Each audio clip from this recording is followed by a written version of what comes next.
نام من مینا غفوری است. من از افغانستان هستم. پدرم که صاحب ملک و زمین بود 6 ساله بودم که او فوت کرد و خیلی زود مشکلات بالای ما فشار آورد. من و مادرم همیشه وابسته به پدرم بودیم، اما در یک لحظه کاملا تنها شدیم.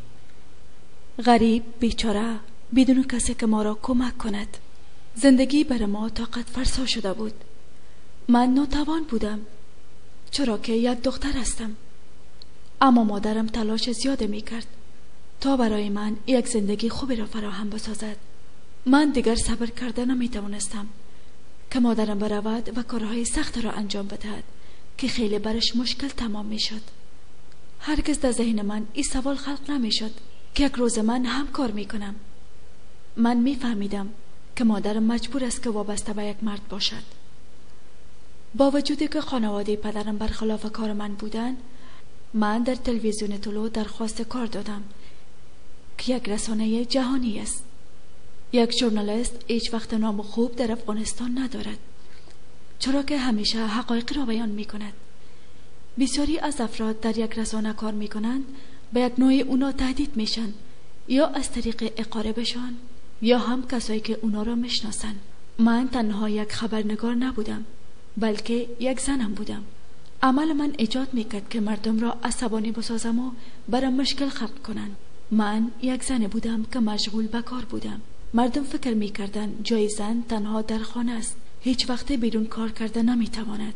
اگرچه تلاش‌های فراوانی صورت گرفته بود از طریق سازمان ملل به انجام تغییر موضوع نسبت به زنان در افغانستان، اما هیچ چیز تغییر نکرده است. هنوزا مرد سالاری وجود دارد. من چندین بار تهدید شدم، اما دور از چشم همگی کار میکردم، چرا که مسئولیت خودم و از مادرم را داشتم. بعد از این که مادرم فوت کرد احساس کردم هیچ دلیلی ندارم که دیگر در افغانستان زندگی کنم. اقارب من از قبل ارتباط خود را با من قطع کرده بودند. تنها کسی که مرا حمایت میکرد او فوت کرده بود و حال من 2 طفل دارم، باید متوجه اونا هم باشم. من بالاخره تصمیم گرفتم که این خطر را به گردن بگیرم. باید کشور خود را رها کنم. با شوهرم و 2 طفلم فرار کردم. در جریان سفر ما مشکلات زیادی را دیدیم. اولادایم تشنه و گرسنه شده بودند. زمانی که سگ‌ها طرف ما می‌دویدند احساس کردم که دیگر صبح فردایی را نخواهیم دید. وضعیت ما خیلی بد بود. ما حتی نمی‌دانستیم که در اتریش رسیدیم. ما هیچ سرنخی از خود نداشتیم. بعد از چند مدتی خبر شدم که تمام همکارایم توسط یک حمله انتحاری از بین رفتند در یک موتر. او وقت من فهمیدم که من یک تصمیم درست گرفتم که کشورم را ترک کنم. بعد از 6 ماه ما را فرستادند در کشور کرواتیا.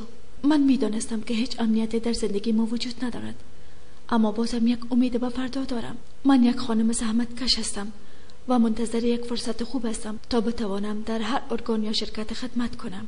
من از همگی سپاسگزار هستم که ما را تا به حال کمک کردند.